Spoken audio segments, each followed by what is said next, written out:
Well, hey, everyone. Welcome back to the CrossWinds Church More Than Sunday podcast. This is Chris Coley. I am the senior pastor here at CrossWinds, and we're excited you're joining us today. We're doing something kind of fun with this episode, and if it works out, we might do a number of episodes like this called Get to Know a CrossWinds Volunteer. And this morning, I guess it depends on when you listen to this podcast. In fact, it's not even morning. It's 2 p.m. that I'm recording this. I don't even know why I said that. I guess as a pastor, you're used to referencing the morning a lot. Today, we've got Daniel Parsons, who's our high school pastor, who's going to be on with me as we interview and get to know Carly Quenneville, who is one of his small group leaders of high school girls. Excited for you to hear this. Enjoy it.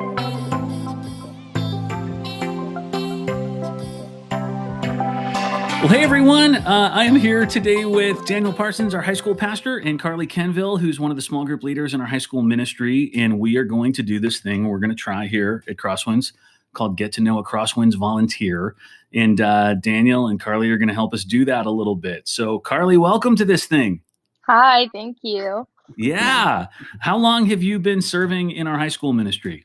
I have been a high school leader since I graduated high school, pretty much. I grew up in Epic and Level Up and all that. And so it just seemed right, since I was staying here for school, to just give back to what gave me so much. Oh, that's so cool. That's really good. All right. And what age of girls are you leading? This year I have sophomores and juniors. You do? Sophomores and juniors. Okay. And are they from all over the valley or from one specific area? Yeah, they're pretty much all over the place. Yeah, definitely all over the place, actually. Yeah. All right. That's good. So, well, thank you for doing that and volunteering in that ministry. We want to hear a little bit about what it's like to volunteer in that, and hear a little bit more about you from Daniel and all of that stuff. So maybe Daniel, what I could ask you, when you are out looking for volunteers who are going to be leading students in our ministry, What is it you're looking for in them, and what made you choose Carly to do this? So, for one, I inherited Carly, I believe, yes. And so are you trying to say you wouldn't have selected her? It's kind of 50. No. Or actually, no. I came in 2 months after you started. Oh, well, there you go. Then that's perfect. Yeah. But I know what I will tell you is I often lead by telling people hey, it's not going to be a walk in the park. Carly would tell you right now that high school can be really tough, and stuff happens that is totally unexpected, and kids live in really different lives than we do, and oftentimes it's really challenging. And so for me, what's really important is that it's someone who is willing to stick through and commit to a student and their faith walk. And that's really one of the reasons why I love having Carly as one of my leaders so much, is she commits to her students and will go into the trenches with them. That's cool. That's good. What? So Carly, you grew up around here then. Mm-hmm. Where'd you go to high school? What was your experience like? My parents went to CrossWinds well before I was born. And so I know CrossWinds from the Dublin location. That's where I grew up in there. I am from Dublin, San Ramon-ish. Okay. I went to San Ramon Valley High. All right. And I always loved going to CrossWinds. It was just the best part of my week. Always. Yeah. Yeah, that's good. Okay, so I would think leading high school kids, but high school girls especially, comes with its own challenges. And that's not to say that guys don't come with their unique challenges too. I've let high school guys. They definitely do. Absolutely. But what do you think are the toughest parts of being a small group leader for high school girls? It's small groups are all about being vulnerable and trying to get to the root of what's happening in your heart. And it's so hard for any high schoolers in general, but especially girls, to even know what's going on there themselves. Yeah. And try not to put up a mask, try to be vulnerable, try to let everything down. And so it's hard to, as a leader of that, to see the church answers, you could say, and not be but wait, what's more there? there's more to that. And because you can't force that out of someone, you just have to wait with someone and build that relationship so they trust you enough to really like show you what is on their hearts. How long does that take to get that vulnerability? I mean, do you start with new girls every year? It's a good question. Yeah, my girls rolled over with me, so this is my second year with them. But it's really hard coming in as a new leader. It was super hard not to, like, not even myself be uncomfortable with like the awkward silences and stuff, and like waiting for answers, wondering if I was saying the right things to them, if like, you know, and, so it takes a while for sure, but it's different for every kid, definitely. Yeah, I would think so. I think those awkward silences you're talking about often are the moments that lead to that vulnerability.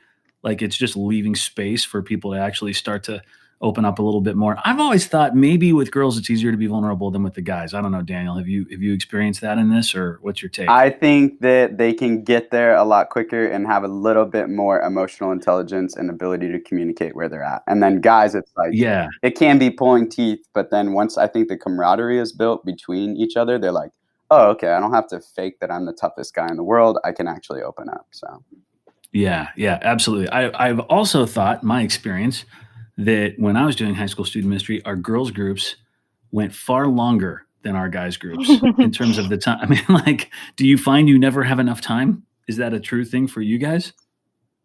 I mean, I feel like all the kids love to talk.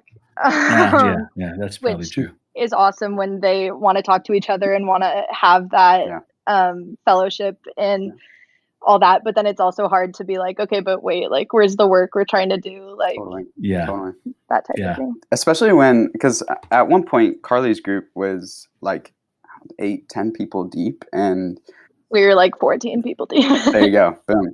Wow. And so at that point, it's like, okay, how does everyone get to contribute? And so in a lot of ways, you know, it's either there's a little bit of fallout, or better yet, you know, we break it into a new 2 sets of groups. And so navigating that's not always super easy, but at the same time, it's like, it's so worth it, and you find the right fits and it all works together.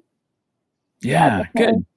So what are the most rewarding parts? I mean, what do you like about doing it? Oh my gosh. I think just being able to, well, when I look back on like my high school experience, this like Epic mattered so much to me, and the people that I met there and the people that influenced my life mattered so much to me. I think just being like, even getting the chance to mean something like that to a kid is like huge, or like be able to be there. Yeah. Like if something went wrong, if they needed someone, like that's just huge. Yeah. Yeah. And I would say one thing about Carly is, man, like a lot of the students gravitate towards her. And I think that as far as her being a special person in their life, there's a handful of girls at Epic who Carly has so much say in their life because she gives so much time to them, and she listens so well, and she makes herself available even when a conversation lasts, 2 hours about the same thing over and over again. Like she's just like, I'm there for you. And so I'd imagine it's extremely rewarding and tough at times. I would think so. I would think it is. Yeah. Carly, how are your small groups, like how are your girls doing right now in not being able to see you in person or each other in person? What's that been? I know you're probably doing like Zoom groups or something like that on Wednesday nights. And I'm assuming those are going okay.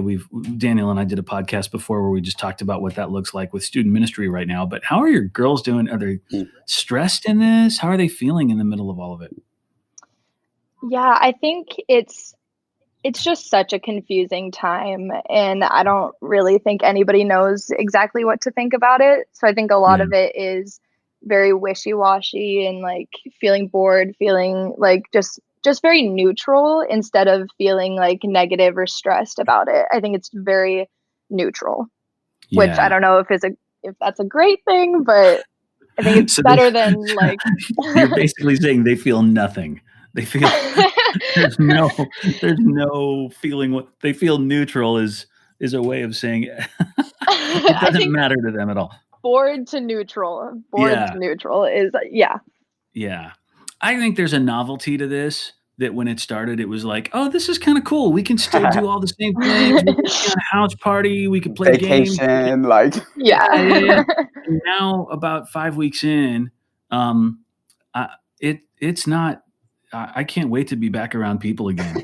This is starting to get tedious, you know. Daniel has cut off on our podcast 3 times here as we've been talking. That's how you know. I'm losing it makes me lose my mind, actually.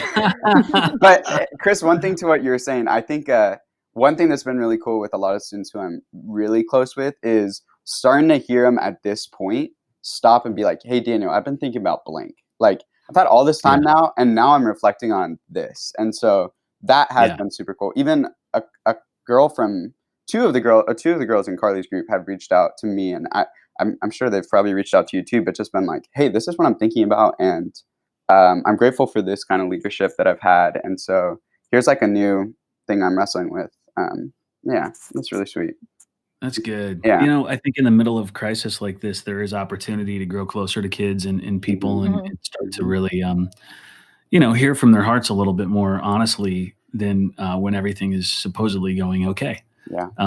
In this one, maybe it's even easier to ask some tough questions quickly in it that kind of cut to the heart of it. Like, oh, so prom got canceled. How do you feel about that?